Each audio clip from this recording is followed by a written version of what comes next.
Let's be honest with each other for a moment. Today is Valentine's Day, and if you are sitting where I am sitting, which is in a quiet house, perhaps with the cat sleeping in a patch of sunlight, or just the hum of the refrigerator keeping you company, today can feel like a personal attack. For the last 2 weeks, the world has been shouting at us. Every time you turn on the television, it's diamonds. Every time you walk into the grocery store for a loaf of bread, you have to navigate a maze of red balloons and overpriced roses.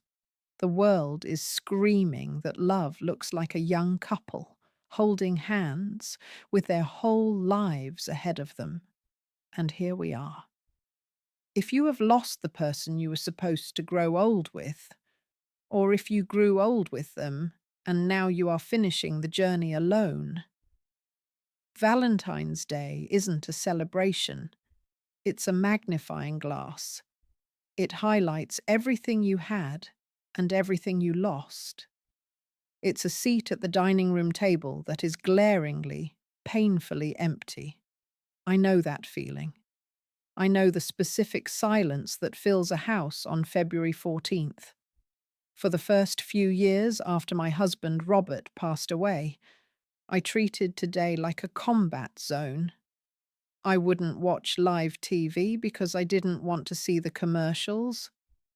I wouldn't go out to dinner because I couldn't bear to see the tables set for two, with the candlelight reflecting in the eyes of people who still had their person.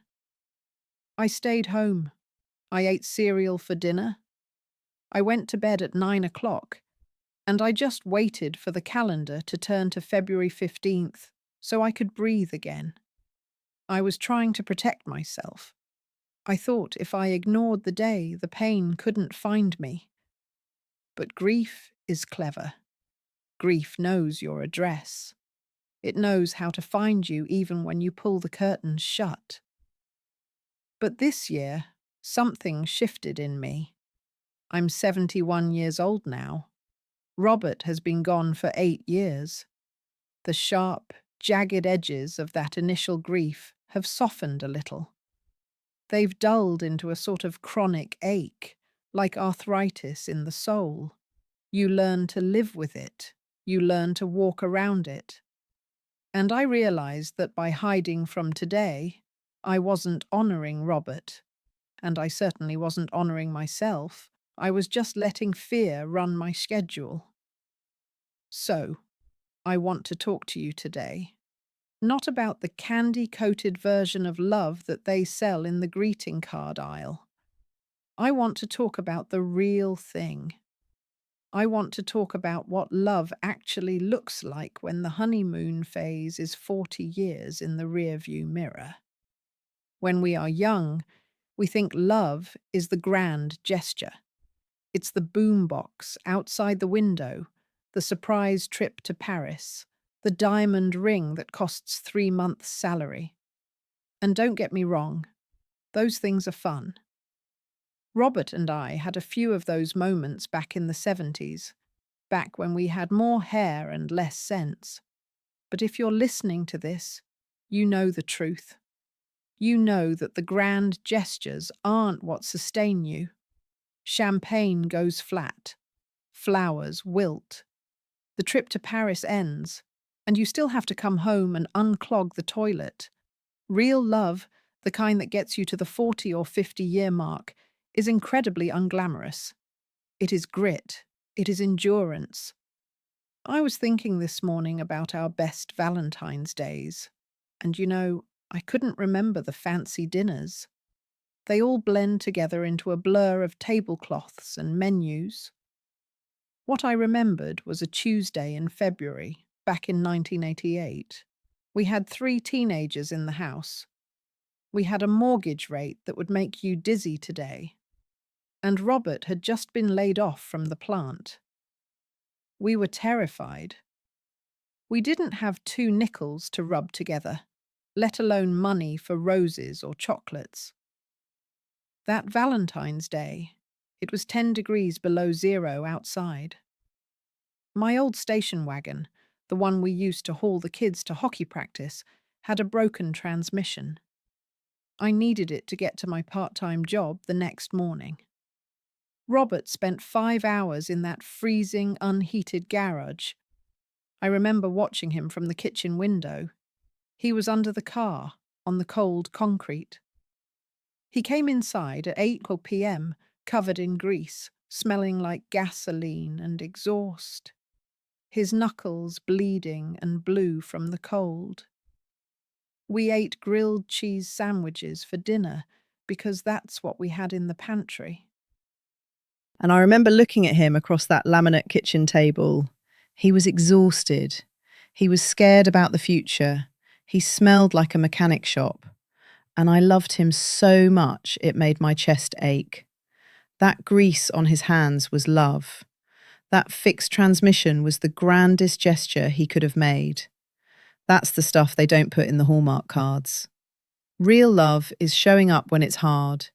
It's holding your tongue when you really want to say, "I told you so."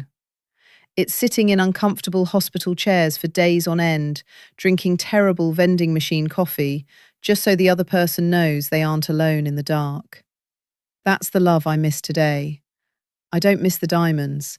I miss the sound of his key in the front door at 5:30. That sound meant safety. It meant my partner was home, and whatever happened, we would handle it together. When you lose that, the silence in the house can be deafening. For a long time after he died, I felt like I had so much love left inside me and nowhere to put it. It was a physical sensation. It was like having a bank account filled with a currency that was no longer accepted anywhere in the world. I would wake up in the morning with a thought I wanted to share with him, and then realise he's not there to hear it. I would see something funny in the newspaper and reach for the scissors to clip it out for him, and then my hand would stop. What do you do with all that care when the person you cared for is gone? I learned that if you're not careful, it turns into bitterness. Grief is just love with no place to go. It pools in your heart and it gets heavy. But here is what it took me 8 years to figure out. And if you take one thing away from our time together today, I hope it's this. The love didn't die with him. The object of the love is gone from my sight, yes. I can't touch his hand. I can't hear his laugh. But the energy, the capacity to care, the warmth, that is still very much alive inside of me. It is mine. I realised that I was waiting for him to come back so I could be that person again. I was waiting to be Robert's wife again so I could feel valuable. But I am still that person. I am still the woman who loved him through the layoff. I am still the woman who raised those kids. I am still the woman who sat in the hospital chair. That strength didn't go into the grave. It stayed in the chair with me. So I had to make a decision. I could let the memory of what we had make me miserable because it's over. Or I could let the memory of that love warm me, like a banked fire in a hearth that keeps the house warm all night long. This year, for Valentine's Day, for today, I decided to stop waiting for someone else to make me feel special. Yesterday, I went to the grocery store. I walked right past those sad-looking pre-packaged bouquets near the checkout. I went to a real florist, and I bought myself an enormous bunch of white lilies. Now, Robert hated lilies. He said they smelled like a funeral parlour. He never bought them for me. But I love them. They are my favourite. And they are sitting on my kitchen table right now, opening up in the sunlight, and they are magnificent. I went to the butcher counter. I bought a filet mignon. Just one. And it was obscenely expensive. The old me would have looked at the price tag and walked away. The old me would have said, "That's too much for just one person." But today, I bought it. And tonight, I'm going to cook it exactly the way I like it. Rare. Robert liked his meat well done. He used to say, if it wasn't grey, it wasn't cooked. I spent 40 years overcooking steaks to make him happy. Tonight, I'm going to cook it for me. I'm going to open a bottle of the good red wine that I've been saving for a special occasion. I've been dusting that bottle for 3 years. And this morning I realised I am the special occasion. This isn't about erasing the past. Tonight, when I sit down to that steak, I will toast Robert's empty chair. I will probably cry a little bit, because I miss him. I miss his terrible jokes. I miss the way he used to leave his socks on the floor. I miss the man who froze his hands to fix my car. But I will also toast myself. I will toast the woman who survived the worst thing that could happen to her and is still standing. I will toast the fact that I am still here. I am still capable of tasting good wine. I am still capable of smelling beautiful flowers. I am still capable of feeling deep emotion.